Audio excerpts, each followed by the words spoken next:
তুমি কি জানো পৃথিবীতে এমন এক প্রাণী আছে যার গায়ে গুলি লাগলেও কিছুই হয় না? ওদের নাম আর্মাডিলো। পৃথিবীর একমাত্র প্রাকৃতিক বুলেটপ্রুফ প্রাণী।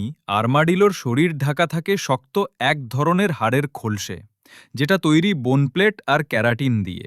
ঠিক মানুষের নখের মতো উপাদান, কিন্তু হাজার গুণ শক্ত। এই খোলস এতটাই শক্ত যে একে AK-47 দিয়ে গুলি করলেও এর কিছু হবে না। আর্মাডিলো সাধারণত পাওয়া যায় দক্ষিণ আমেরিকা, টেক্সাস আর মেক্সিকো অঞ্চলে। তারা মাটির নিচে ছোট ছোট গর্ত করে থাকে আর রাতে বেরিয়ে আসে পোকামাকড় আর লার্ভা খেতে।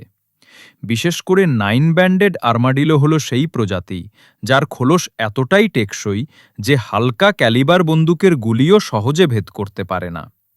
এরা প্রয়োজনে নিজেদের শরীর গোল করে বলের মতো গুটিয়ে নেয়, যেন এক জীবন্ত ঢাল। তাই পরের বার বুলেটপ্রুফ শব্দটা শুনলে মনে রেখো, প্রকৃতির তৈরি সত্যিকারের বুলেটপ্রুফ প্রাণী কিন্তু আর্মাডিলো। এরকম আরও ইন্টারেস্টিং নলেজ জানতে ভিডিওটি লাইক করুন এবং চ্যানেলটি সাবস্ক্রাইব করুন।